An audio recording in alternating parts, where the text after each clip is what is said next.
Welcome back, traders and investors, to Benzinga's pre-market prep, brought to you by MarketFi. I'm your co-host Joel Alconin, and I have Brianna Valesky sitting in with me for Dennis to interview our very special guest, and that is Adam Feuerstein. He is a columnist at TheStreet.com. I'm sure you guys have read all his tweets. Adam, how you doing this morning? I'm good, Joel. Thanks for having me on. Yeah, it's our pleasure. Actually, Dennis was kicking himself that he couldn't be on this one today. But I got a question for you that he wanted me to ask later. Okay. One question that we like to ask, and just how did you end up doing this? What's your education and market background? I've been a business journalist for going on, it's going on almost like 22, 23 years. And that's kind of my background. I've been, like I said, I've covered business, covered all kinds of, all aspects of the market, been covering biotech stocks since 2001 when I went to work for TheStreet.com. So, that's kind of my background. I don't, a lot of people ask me, well, you don't have a science degree, you don't have a science background, so how do you cover biotech? But, what I tell people is that,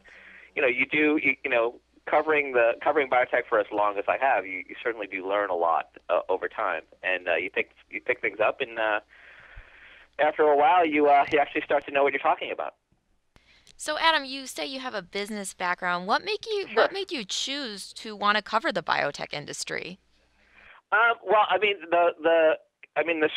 The short, simple answer is that it was the job that was available to me at the time. I used to live in San Francisco, and was covering technology through the .com bubbles. If you guys remember, if you go back, this kind of dates me, but if you go back 97, 98, 99, I was living in San Francisco covering technology, writing about the .coms back then.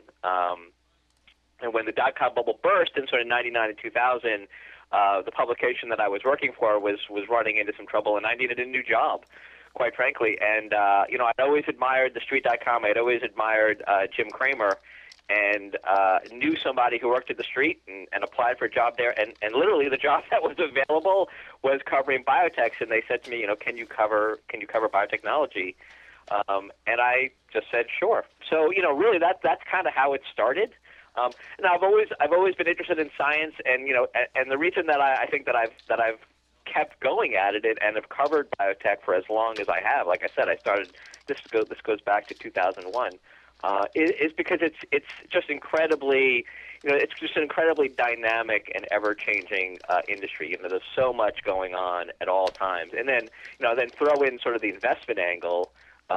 And the volatility of the stocks that you see, and we know that biotech stocks are probably some of the most volatile and exciting sort of boom and bust stocks that you can invest in. It's just a fascinating field to cover. Absolutely. Well, we were looking at some of the things that you've been covering recently in the biotech industry, and I was hoping you could tell us a little bit about why Dendreon is filing for bankruptcy.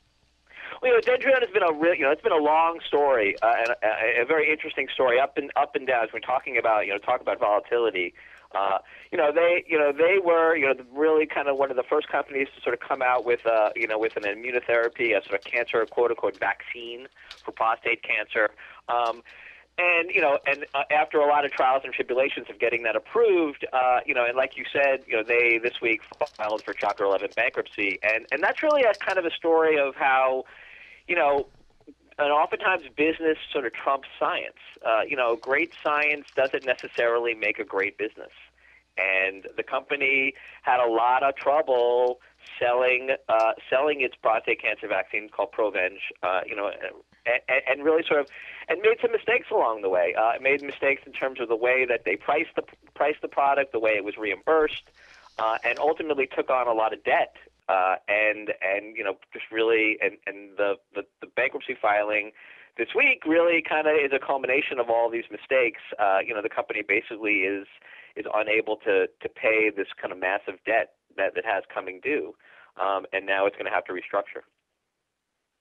Okay, now, boy, I mean, these companies have to deal with a lot of things, obviously the drug pipeline, but how does a company like Salix Pharmaceuticals get caught up in an accounting scandal?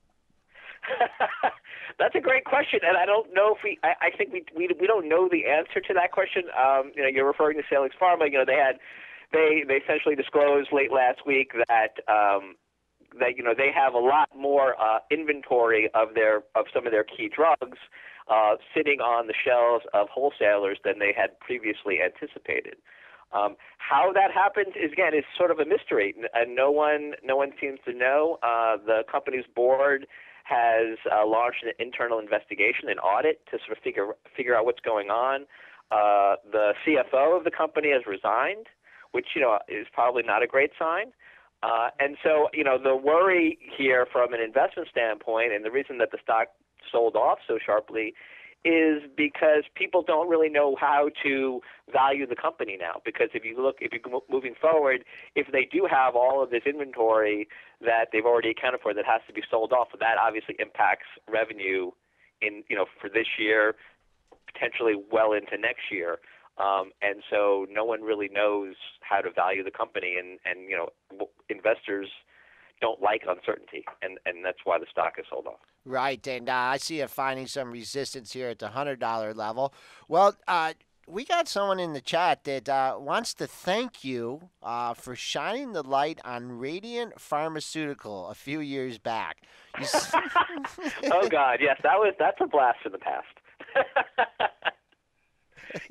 A story like Radiant is, it's a penny stock, and it's not a stock that a majority of people will even ever know about or trade. But I think it's, there are a lot of companies out there that that are just, you see this in all across all different sectors that just are kind of built on a lot of hot air and are not, when you start scratching beneath the surface, you find a lot of things wrong with them, and Radiant was one of the more colorful ones that I've written about over the past few years. And he's just curious, do you know what happened to them after bankruptcy? I don't. I don't even know. Honestly, it's funny. The stock literally traded. After everything sort of blew up, the stock was literally trading for fractions of a penny. And at that point, it really kind of went off my radar screen. I don't know what happened to them. Okay, Adam. Well, it seems like we've had a bit of M&A activity in the pharma and biotech sector. The AbbVie-Shire deal kind of fell apart after the government cracked down on inversions. Valiant was showing interest in acquiring Allergan, but then Allergan made a move on Salix. Activists also made a bid for Allergan. Is this just coincidence, or are we seeing a trend here? What are your thoughts on that?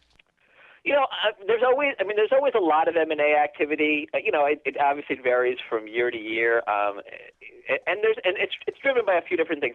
Some of the deals that you talked about, that you mentioned there, the Salix and Allergans, the Valiants, those are specialty pharmaceutical companies, and there's a trend now for a lot of these specialty pharma companies who kind of don't want necessarily to invest a lot in R&D, so they don't really want to develop new drugs. They look basically to buy companies that have drugs, basically kind of a roll-up strategy. Kind of just getting bigger by buying other companies. So I think you're seeing, there's an economies of scale there. So I think a lot of those deals that you're talking about are, I would put it in sort of that bucket. And then if you add on top of that, sort of a lot of companies, a lot of the M&A this year has been driven from a tax perspective, in terms of trying to they call it inversions, where you basically essentially acquire a company in a tax friendly domicile. Like Ireland is a classic example of where a lot of companies want to domicile or have their sort of tax business outside the country and then avoid or reduce the amount of taxes they pay in the United States. Now, obviously, the government is taking efforts to sort of plug those holes up so that doesn't happen. But a lot of the M&A that we've seen this year has kind of been around, kind of financial engineering. And then sort of the classic M&A activity that you see in sort of the biotech world are, kind of the big pharmaceutical companies who want to seed their pipelines with, new and exciting drugs. So they go out and they acquire smaller biotech companies where a lot of the innovation occurs. Okay, looking forward here, and I guess looking back, Obamacare. It sure took a while to get going, got off the ground, and not so smoothly. Now you're having, a change in both houses. I kind of thought Obamacare would be negative for some of these biotech companies as far as the reimbursement goes. That certainly didn't turn out to be the case. Just kind of looking into your crystal ball here, looking for, the next president election in 2 years. Do you Hmm. think there's any way repealing Obamacare or going back? And if we did, what effect do you think it would have on this sector? That's I don't I honestly don't I don't spend a lot of time kind of thinking about that from a policy standpoint. I think you're right in that if you think about it conceptually, one of the things that Obamacare did was brought more people into the healthcare system, right? And rightly or wrongly, however you sort of feel about that, if you have more people who are insured, that's essentially enlarging the market for drug and biotech companies, right? You have more people insured, more people have access to healthcare, more people being diagnosed, being treated, and what are they treated with? They're treated with drugs. So in a lot of ways, it's a sort of a benefit for the drug and pharmaceutical companies because, they're getting more customers. On the other side, I think you're right. In one of the issues that's come up is kind of the reimbursement and the pricing component of it, and that's been a really big issue.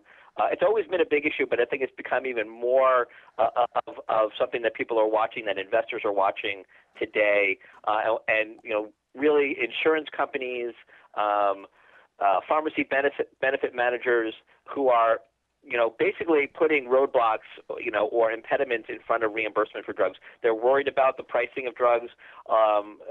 They're worried about, drugs being priced too high. How do we afford all of these drugs? And so it's pricing has become a real, and reimbursement is something that investors talk about all the time right now. Probably the best example most recently, is Gilead Sciences.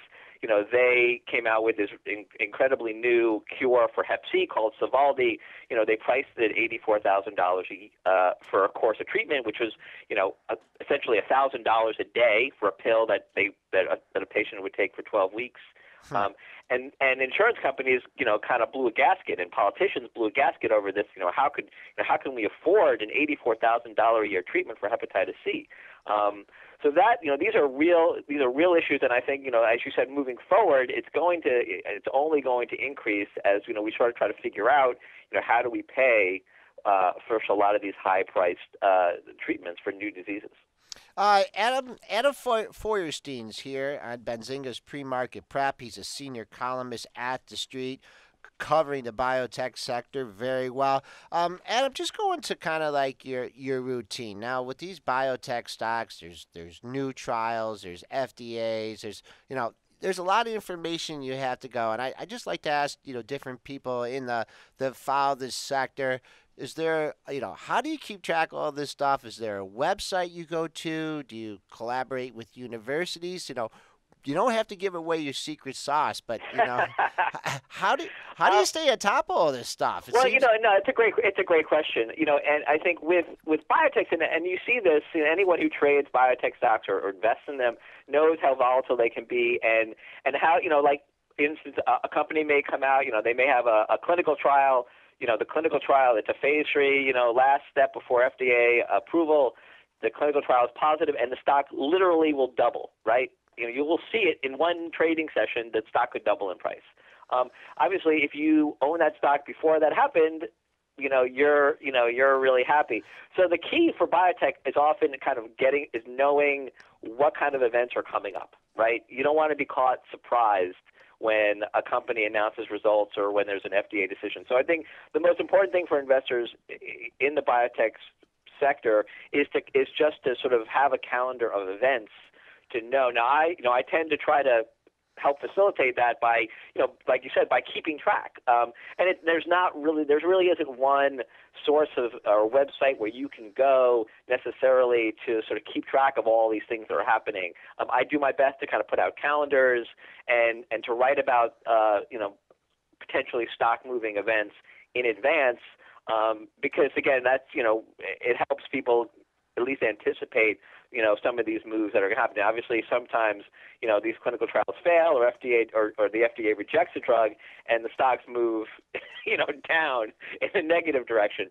So, that doesn't necessarily help you. Knowing the event is happening doesn't necessarily help you predict what's going to happen. But it's always good to know, know in advance when these things, try to know when they're going to happen. Right, because you're never going to know when. I mean, it's in trial, and you don't know when they're going to have enough data. Yeah, to I mean, actually... with an FDA decision, an approval decision, we usually have a date, right? We know that, on November 22nd, the FDA is going to issue an approval decision on drug XYZ, because that's an established date, and we know that. So those kinds of things are pretty fixed. It's the clinical trials where, companies will say, well, we're going to have results in Q1, or Q3. Right. We're going to have results in the second half of 2014. And that's where it gets a little bit more difficult to predict, because they don't, the company doesn't give you a date.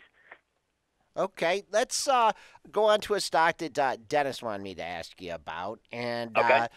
OVAS, Ovascience. He picked this up when it broke out at the $10 range, and he said he dumped some at 20, and he's getting a little itchy here. It's making all-time highs here. It made all-time highs yesterday at 24.80. He was just wondering if you could shed any light on that issue. Yeah, I don't offer investment advice. Correct. It's not my job. So I can't tell you whether, Ovascience at 24 is a buy or a sell. It's not what I do. I honestly haven't covered Ovascience that closely lately. Okay. The stock is doing well. They had some problems a little while. They had some regulatory setbacks about, I guess it's like more than a year ago. And obviously I think the company has sort of started to recover from that. It's got very interesting science. Sort of in the they're developing. It's basically developing a fertility therapy. But in terms of the stock, you're going to have to. He's on his own. I'm sorry. Okay. All right. Well, let's just why don't we just take a look at the whole sector here? I'm taking a look at Sure. the iShares Nasdaq Biotechnology Index Fund here. It's just had, just like the market, just has had just a great rally off the October lows here. Seem to be getting some consolidation here, at least in the index, between 290 and 300. And in your opinion, I mean, is this still, is it still the hot sector to be in here? Look, yeah, I think it's been a really interesting year. Obviously, if you just look at it from a return standpoint, it's been a fabulous year, right? I mean, we're, the biotech sector, whether you look at the NBI or, I also look at the XBI, which kind of is more, the XBI is a little bit more small cap centric. The NBI is more heavily weighted towards the large cap biotech stocks, where the XBI has it's more weighted towards small caps. So you can kind of look at those, and sometimes they trade in lockstep, and sometimes there's a disparity, and it's kind of interesting when you see them diverge, because you can kind of pick up trends and sort of what kind of stocks within the biotech sector are working and what are not. But if you look at just both of them generally, it's been a great year.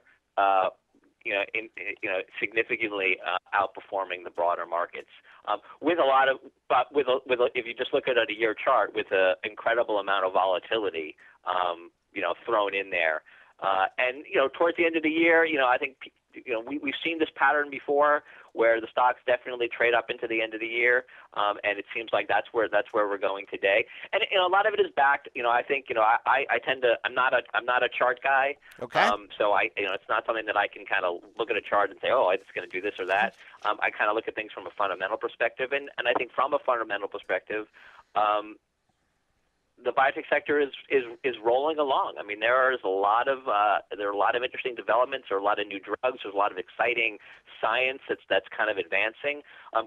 Along with that, there always can be concerns about valuation. A lot of the stocks that have been doing very well are trading at I would consider to be pretty lofty valuations, and that's a perception thing. For a long time, investors are they're willing to pay a lot. They're willing to pay premiums for some of these stocks. sometimes that changes. Sometimes, and I don't know how that happens. It's like a switch goes off, and all of a sudden people get more evaluation sensitive or more risk averse, and the stocks sell off. And so you have to be nimble, and you have to sort of know how to sort of navigate through that. Okay, Adam Feuerstein, senior columnist at TheStreet.com, covering the biotech sector. Wow, what a great interview, Adam. I really appreciate you coming on, and certainly hope we can get you on in the not so distant future. Sure, no problem. I appreciate the invitation. Thanks a lot.